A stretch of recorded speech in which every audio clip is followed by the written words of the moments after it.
ဘာဆဲလားဆိုကွာဘိုးပြန်ရတဲ့ဒီလိုလာမှာ customer တွေနဲ့ဘယ်လိုဖုန်းတွေကိုစိုက်ခဲ့ကြလဲဗျဒီလာရဲ့ Vassella ရောင်းကောင်းဖုန်းတွေကိုပြောပြပေးပါမယ် Top 5နေရာမှာရှိနေတာကတော့ Huawei ရဲ့ MatePad 11.5 S လေးဖြစ်ပါတယ်ခင်ဗျသူကတော့လုပ်ငန်းပိုင်းမှာအဆင်ပြေတဲ့အတွက်ကျွန်တော်တို့ဆိုင်မှာနံပါတ်5ရောင်းအကောင်းဆုံးဖြစ်ပါတယ်ခင်ဗျ Top 4နေရာမှာရှိနေတာကတော့ Oppo ရဲ့ A8 လေးဖြစ်ပါတယ်သူကတော့ကျွန်တော်တို့ဒီဇိုင်းပိုင်းရောအကျန်းခံမှုပိုင်းမှာ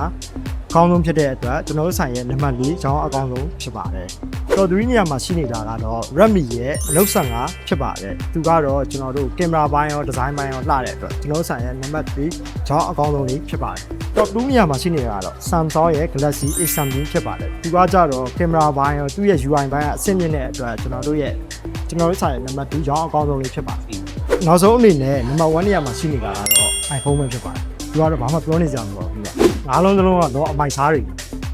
ဇူလိုင်လမှာရေပန်းစလူကြိုက်များခဲ့တဲ့ဒီလိုဖုန်းတွေကိုပြင်ကျွန်တော်တို့ရဲ့ Win Electronic မှာ launch ပေးနေတဲ့ Huawei, Tecno, Oppo, Vivo,